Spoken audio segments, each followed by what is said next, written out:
Paz do Senhor, irmãos, queridos, estamos aqui gratos a Deus por mais esse dia que o Senhor nos dá e a oportunidade que nós temos de compartilhar a palavra de Deus. Amém?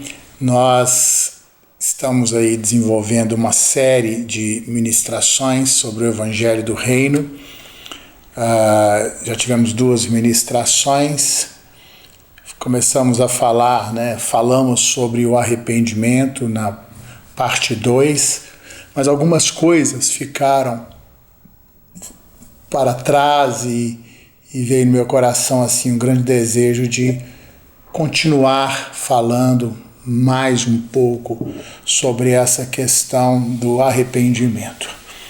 Nós vimos na ministração passada o significado da palavra arrependimento, que quer dizer metanoia. Essa é a palavra grega que é usada na Bíblia para arrependimento. E a palavra metanoia quer dizer mudança de mente.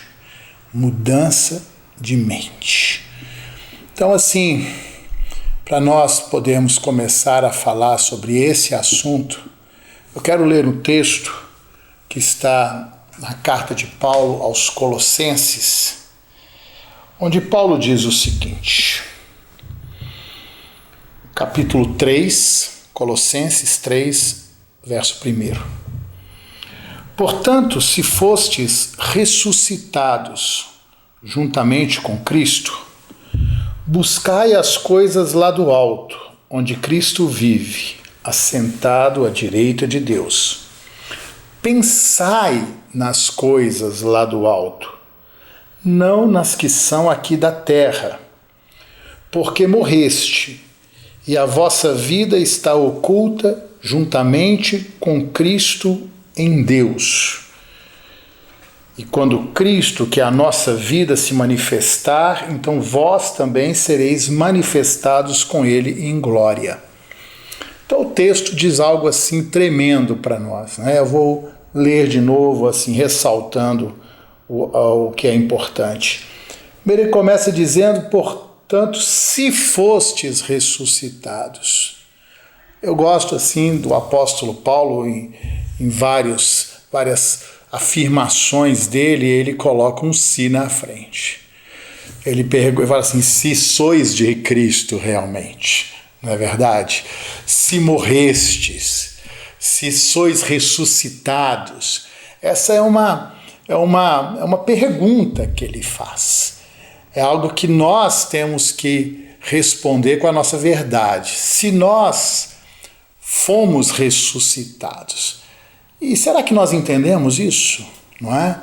Essa questão de sermos ressuscitados, porque o que nós entendemos, os cristãos aí com algum conhecimento da palavra, sabem, é o beabá também da fé, não é?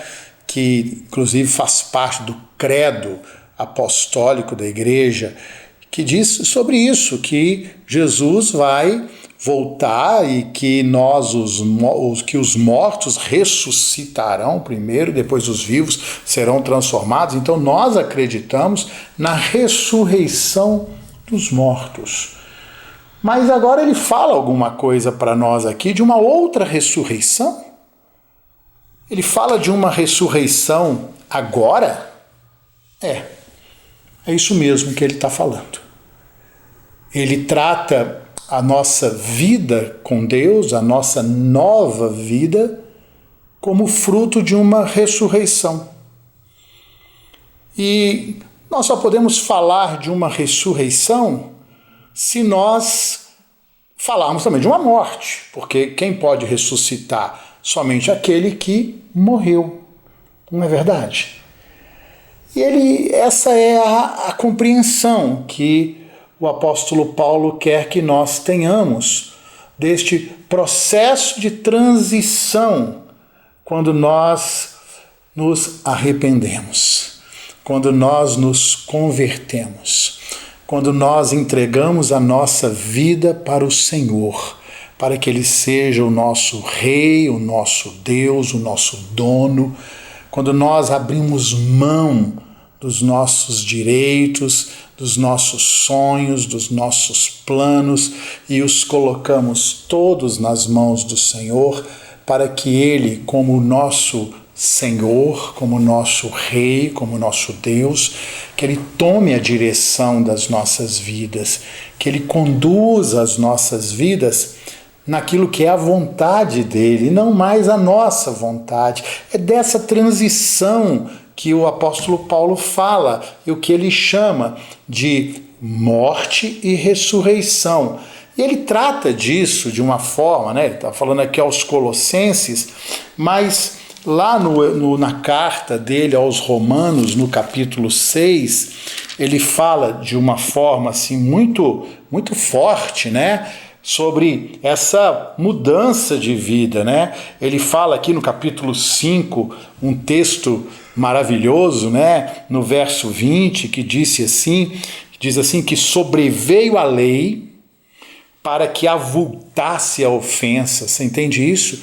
Que a lei veio para destacar o pecado. A lei veio para dizer que nós somos incapazes de cumpri-la e dizer que todos somos pecadores. A lei, a perfeição da vontade de Deus veio para dizer que nós somos imperfeitos. Então é o que ele está dizendo. Sobreveio a lei para que avultasse a ofensa, mas onde abundou o pecado, superabundou a graça. Aleluia!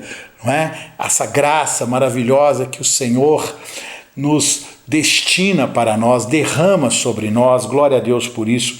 E aí ele diz assim, a fim de que como o pecado reinou para a morte, assim também reinasse a graça para a justiça, para a vida eterna, mediante Jesus Cristo nosso Senhor. E aí ele entra no capítulo 6 dizendo assim, que diremos, pois, permaneceremos no pecado para que seja a graça mais abundante? Ou seja, aquilo que a forma como nós vivíamos antes, nós vamos continuar vivendo. Eu vejo muitos irmãos assim, vivendo ainda, pensando que a graça ela é suficiente e que mesmo assim que eu vivo uma vida de pecado, veja bem, eu vivo uma vida de pecado, a graça é maior, porque está escrito que onde abundou o pecado, superabundou a graça, então eu vou pecar para que a graça seja mais abundante. Olha o que o Paulo diz, ele fala exatamente disso. Que diremos, pois, permaneceremos no pecado para que seja a graça mais abundante? Ele pega essa turma que quer continuar assim, vivendo de qualquer forma, mas ele diz, de modo nenhum. Como viveremos ainda no pecado, nós, os que para ele morremos? Oh, glória a Deus. Amém, irmão? Nós que para ele morremos. Ou porventura ignorais? Parece que as pessoas estão ignorando isso. Ou porventura ignorais que todos os que fomos batizados em Cristo Jesus, fomos batizados na sua morte. E ele diz assim, fomos, pois, sepultados, estou no verso 4 do capítulo 6, fomos, pois, sepultados com ele na morte pelo batismo, para que, como Cristo foi ressuscitado dentre os mortos pela glória do Pai, assim também andemos nós em novidade de vida. E ele diz assim mais, porque se fomos unidos com ele na semelhança da sua morte, certamente o seremos também na semelhança da sua ressurreição. E ele falou lá então, no verso 4, para que assim também andemos nós em novidade de vida. É dessa nova vida que ele está falando. E essa nova vida, ela está associada à ressurreição de Cristo. Jesus ressuscitou para nos dar vida. Na sua morte alcançamos o perdão dos nossos pecados e na sua ressurreição alcançamos o poder para vivermos em novidade de vida. É essa compreensão dessa semelhança, dessa identificação. Ele diz, como viveremos ainda no pecado, nós que para ele morremos? Vocês estão entendendo? Então, essa questão da ressurreição, ela é algo que nós temos que compreender aplicado à nossa nova vida.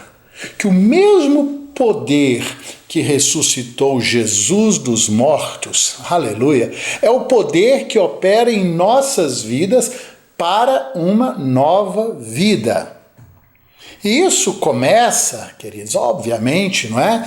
É um processo de transformação, mas há um princípio que governa.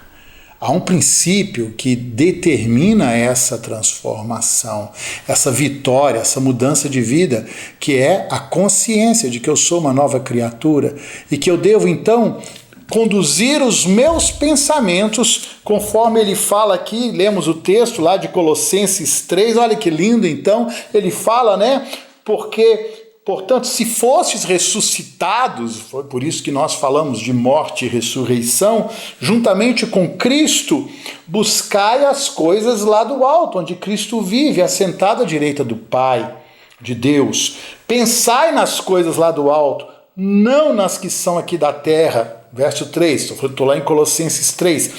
Porque morrestes. Amém? Porque morrestes. Às vezes eu vejo assim algumas dúvidas que os irmãos têm em coisas assim, né, do dia a dia. Ah, pastor, a gente pode isso, pode aquilo. Um dia desse teve um debate maravilhoso dos jovens, né, falando sobre namoro, e aí tinha aquelas perguntinhas de irmãos lá, perguntando, ah, pastor, crente pode isso, pode aquilo, a gente pode fazer assim. Como? Eu posso ainda viver como uma pessoa do mundo? Com quem eu estou conversando? Com quem nós estamos tratando desse assunto? Com cristãos, com discípulos, com pessoas que entregaram suas vidas a Jesus? Ou com gente que está ali na igreja, tendo, né, simpatizantes e querendo alguma coisa com Deus? Que bom que estão lá na igreja, querendo alguma coisa com Deus. Mas o que nós não podemos desconsiderar é que há um princípio, há um ponto de ruptura que nos leva a uma nova vida, a uma nova forma de pensar, a uma inclinação do nosso coração, uma inclinação da nossa vontade. Aqui, lá em Romanos 6, o apóstolo Paulo, ele fala sobre o batismo como sendo essa identificação. Fomos sepultados com Cristo na morte pelo batismo, para que como ele ressuscitou dos mortos, assim também andemos nós em novidade de vida. Você veja bem, andar em novidade de vida. E o apóstolo Pedro, lá na sua carta, quando ele fala sobre batismo, Pedro fala alguma coisa sobre essa nova forma de viver. Pedro fala aqui para nós, na primeira carta, ele fala assim, quando ele compara o batismo com o dilúvio, aquela questão da água como elemento de separação do pecado e da justiça, né, do pecado nas pessoas que foram submersas e a justiça representada em Noé, no capítulo 3, no verso 21, ele fala assim, no 20, ele fala a qual... enquanto se preparava a arca, na qual poucos, a saber, 8 pessoas foram salvos através da água, a qual, figurando o batismo, agora também vos salva, não sendo a remoção da imundícia da carne, mas, preste atenção nisso, mas a indagação de uma boa consciência para com Deus, por meio da ressurreição de Jesus Cristo. Amém? Por meio da ressurreição de Jesus, esta ressurreição que nós nos identificamos, que nós vivemos essa ressurreição, né? Que temos esta inclinação, que ele fala, indagação de uma boa consciência para com Deus, essa inclinação para a vontade de Deus, o desejar a vontade de Deus acima de todas as coisas. Por isso Paulo fala a mesma coisa, ele fala isso, né? Que se nós morrermos, se você morreu, se você ressuscitou, porque se morrestes, e a vossa vida, não é, está oculta juntamente com Cristo, se você ressuscitou, o que você está pensando aqui nas coisas nas coisas da terra, na forma do mundo pensar? Por que isso ainda é um problema para você? Por que isso é um problema? Pense nas coisas lá do alto. Eu tenho assim, o Senhor, ele é maravilhoso, né? Lá em Romanos, no capítulo 1, tem uma palavra que diz assim, do apóstolo Paulo, ele diz assim no verso 20, porque os atributos invisíveis de Deus, assim o seu eterno poder, como também a sua própria divindade, claramente se reconhecem desde o princípio do mundo, sendo percebidos por meio das coisas que foram criadas. Os atributos de Deus são percebidos, a verdade de Deus, ela é percebida através da sua criação. E em cima desse texto, assim, eu tenho essa tendência de observar muito a criação, observar as coisas que Deus criou. E eu fico impressionado, sabe, queridos, com uma espécie, né, de inseto que são as borboletas. Eu fico impressionado com isso. Como que Deus criou um animal assim tão diferente, não é? Irmãos, a borboleta, ela nasce quando ela nasce ali, ela eclode, ela nasce dos ovinhos, ela nasce lagarta. A lagarta, ela é aquele bicho que todo mundo tem medo, né? As pessoas têm asco da lagarta, ninguém quer pegar na lagarta. A lagarta, ela tem uma peçonha, né? Dependendo da lagarta, do jeito que você pega nela, onde ela toca em você, ela solta ali um líquidozinho que queima, que sapeca a gente. A lagarta, ela é assim, ela não é um bicho amigável, não é? A lagarta, ela tem na cara dela ali, na cabeça dela, ela tem aquelas garras que ela vai se alimentando, ela come as folhas. Lagartas em plantação é uma praga. Quando você acha lagartas, elas vão comer suas folhas, elas vão estragar suas plantas. A lagarta não é bem-vinda em uma plantação, é um bicho peçonhento. Mas aí, olha que coisa, queridos. Essa lagarta, chega um momento, quando ela chega na sua fase adulta, ela vai comendo e se enchendo ali, né, de proteína e se enchendo ali de alimento. Ela vai e procura um galho, uma posição numa árvore, um lugar onde ela se dependura. Ela faz ali uma teiazinha e ela se dependura pela cauda e ela fica assim pendurada e ela começa então a passar por um processo. Ela começa assim, a sua casca começa a romper e aí começa a sair dela uma seda, uma coisa que é a formação de uma crisálida, um casulo, que vai formando ali, né, aquele casulo em volta é chamado de crisálida, e ali dentro, eu estava vendo fotos, tem na internet um sujeito que fotografou minuciosamente cada fase, e eu fiquei observando a cabeça da lagarta. A cabeça da lagarta, ela fica do lado de fora e a cabeça ela vai se juntando com as perninhas na medida que a crisada, que o casulo vai se formando. E a cabeça, irmãos, ela vai embora. Ela perde a cabeça, a lagarta. E tem um texto que eu vi na internet, que eu coloquei aqui, que o cara fala o seguinte, que é uma autofagia, fala assim, que primeiro a lagarta se digere, liberando enzimas para dissolver todos os seus tecidos. Se você abrir o casulo ou a crisálida no momento certo, uma sopa de lagarta escorre para fora. Ela vira um líquido ali dentro. Mas o conteúdo da pulpa, que é essa sopa, não é inteiramente uma massa amorfa. Certos grupos de célula altamente organizadas, conhecidas como discos imaginais, Presta atenção, e é ciência. Hoje nós temos aula de ciência aqui, hein, irmãos? Olha, sobrevive ao processo digestivo. E antes de eclodir, quando uma lagarta ainda está se desenvolvendo dentro do seu ovo, quando ela é ovinho ainda, ela desenvolve um disco imaginal para cada uma das partes do corpo adulto, de que necessitará como borboleta ou mariposa madura, para os seus olhos, asas, pernas e assim por diante. Em algumas espécies, esses discos imaginais permanecem dormentes durante toda a vida das lagartas. Em outras, começam a tomar alguma forma em corpo adulto. Então, pois é, isso aí, só isso. Ela se dissolve, a lagarta, ela morre. E desse líquido ali dentro do casulo, começa a surgir um novo ser, uma borboleta. A borboleta já não tem na carinha dela lá, ela não tem mais aquela garrinha de comer, de destruir planta. A borboleta, ela já tem um rolinho, não sei se vocês já viram, um tubinho que ela usa para se alimentar do néctar, do pólen. Ela se alimenta ali do docinho das flores. A lagarta destrói.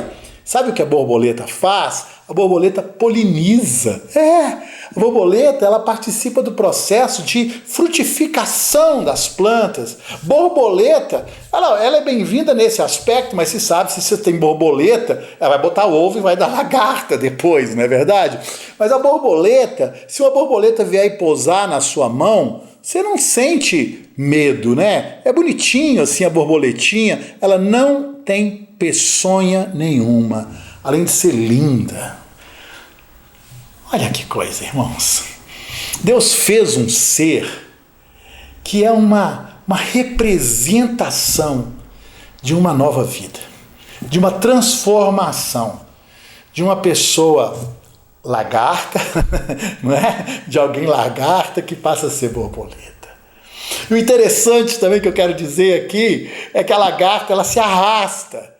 A lagarta, ela não tem asas, ela enxerga as coisas de baixo para cima. Então, ela enxerga todas as coisas como grandes demais. A borboleta, ela voa, ela enxerga as coisas de cima para baixo. Olha o que o apóstolo Paulo está dizendo. Pensai nas coisas lá do alto, não nas que são aqui da terra. Quem pensa como alguém da terra é lagarta.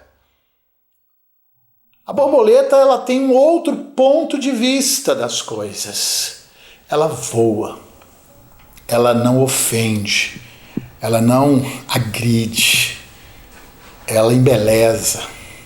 A gente vê aí, né, nas paredes, assim, quando fazer quadrinho de criança, coloca borboletinha é sempre bem-vindo. Eu acho que eu nunca vi um quadro assim com lagarta, né? Vou botar umas lagartinhas aqui. Ninguém põe lagarta, põe a borboleta, que é bonita, é agradável, é decorativa. Assim, isso é um exemplo tão bonito do que é a diferença entre aquele que não morreu e ressuscitou e aquele que vive a vida ainda em um padrão do mundo. Quando nós terminamos a última ministração, o texto que nós usamos foi o texto lá de Lucas 14, quando Jesus diz, e qualquer que não tomar a sua cruz e vier após mim, não pode ser meu discípulo. Cruz, sempre digo isso, cruz não é peso. Às vezes as pessoas falam isso, esse fulano é uma cruz na minha vida, é um peso. Não, cruz não é peso. Cruz é um instrumento de morte. Cruz é um símbolo de morte. Cruz é algo que diz para nós sobre a nossa morte. A minha cruz simboliza a minha morte. Eu tenho um cantor aí, um americano, um dia eu estava vendo ele tem tatuado no braço dele assim, uma frase escrita assim: A dead man walking, ou seja, um homem morto andando. Eu olhei assim e falei assim, interessante, né? Não aconselho ninguém a ficar tatuando não, mas a tatuagem dele foi interessante. A dead man walking, um homem morto andando. Nós precisamos entender isso, que dessa forma, com esse entendimento sobre a morte e a ressurreição, é que nós vamos começar a aceitar com alegria essa vida nova. É com essa compreensão que nós vamos aceitar quando Jesus diz lá no Sermão da Montanha: se alguém bater na sua face, oferece a outra. Tem gente no Evangelho que, se alguém bater na face dele, ele dá logo um murro. Bateu, levou, que eu não levo desaforo para casa. Não, o crente é como Jesus. Como ovelha muda perante os seus tosqueadores, ele não abriu a sua boca. Porque não pensa, aquele que morreu para o mundo, ele não se ofende com essas coisas. O morto não se ofende. O morto não tem direitos. A sua glória está em Jesus. Nós esperamos aquilo que vem do alto. E o que vem do alto é o que nós mais desejamos. Por isso, meus irmãos, nós precisamos, assim, aceitar essa verdade em nossas vidas. É essa verdade que nos conduz a uma transformação, a um viver em novidade de vida, e a poder dizer, como está escrito lá em 2 Coríntios 5,17, aquele que está em Cristo, olha o que está escrito, é nova criatura, as coisas velhas passaram, eis que tudo se fez novo. Precisamos viver essa novidade de vida. Precisamos, usufruir da vida em abundância que o Senhor tem para nós. Precisamos aceitar os caminhos do Senhor em nossas vidas como sendo melhores do que os nossos, mais altos que os nossos. Os pensamentos do Senhor mais altos que os nossos. Esse é o sentido do arrependimento. Esse é o começo da vida cristã. A vida cristã começa aí. Não é algo que nós vamos alcançar lá na frente e que eu vou me converter. Eu me converto agora, eu entrego minha vida agora e eu entro nessa escola do Senhor para aprender esse novo caminho e abandonar o pecado e a viver de uma maneira agradável a Deus. Essa é a verdade do arrependimento associada a essa nova vida que o Senhor tem para nós. Então, com isso, eu concluo aqui, acho que eu disse tudo sobre o arrependimento, e aí, nos textos da Palavra de Deus, está ali o padrão de Deus para nós: não mentir, não furtar, não defraudar outro, vivermos como filhos da luz, sermos perdoadores, sermos pessoas luz para os outros, sal da terra, luz do mundo. Esse é a nossa disposição. Para isso nós entregamos nossas vidas ao Senhor, nos convertemos a Ele. Amém, queridos? Eu espero que tenha sido assim esclarecedor, e eu sei que a imagem que vai ficar dessa palavra hoje, eu espero que fique, é essa, de você se perguntar. Faça-se essa pergunta. Eu estou pensando como o quê? Estou pensando como lagarto, estou pensando como borboleta? Eu estou pensando como aquele que está na terra ou como aquele que já ressuscitou e está sentado junto com Cristo, pensando nas coisas do alto? Eu sou uma lagarta peçonhenta? Eu sou uma borboleta? Que Deus nos abençoe. Vamos orar? Pai Santo, nós agradecemos ao Senhor por esse momento e essa palavra. Eu peço ao Senhor que essa verdade seja assim fortalecida no coração dos meus irmãos, revelada, e que pela luz da Tua palavra nós possamos, Senhor, viver toda a bênção e toda a vida que o Senhor tem para nós. Louvamos ao Senhor pelo Teu sacrifício e pela Tua ressurreição. E Pai, em nome de Jesus, eu oro, Senhor, por cada irmão, irmã, cada família, pela bênção do Senhor nos seus lares. Oro também, Senhor, que o Senhor nos livre desse mal que estamos vivendo aqui com essa questão da pandemia. Livra-nos, ó Deus, do mal. Livra-nos do mal, em nome de Jesus. Oramos, Pai, pelos cientistas, oramos pelos médicos, para que eles possam, Senhor, esses que estão envolvidos nas pesquisas por uma cura, que o Senhor lhes dê a revelação, aquilo que tu conheces, que eles possam ver, que eles possam conhecer e encontrar o caminho da cura. Em nome de Jesus, meu Rei, e eu oro por aqueles que estão se sacrificando nos hospitais.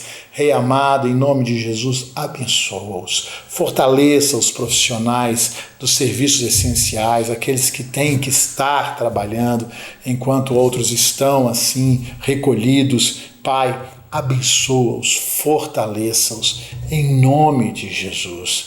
Oramos também, Senhor, pelo nosso presidente, pelos governadores, pelos prefeitos, oh Deus, pelos líderes da nossa nação, que o Senhor lhes dê sabedoria. Pai, em nome de Jesus, envolva estes homens com sabedoria e temor, Pai, em nome de Jesus, que eles sejam guiados pelo bem público, que eles não sejam guiados por uma ganância, por um desejo, pelas suas ambições políticas e fechando seus corações para o sofrimento das pessoas. Oh Deus, traga a tua justiça, que venha o teu reino e seja feita a tua vontade. Pai, é o que nós oramos. Eu oro por cada família dos teus filhos e os abençoo em nome de Jesus. Amém. Glória a Deus, queridos.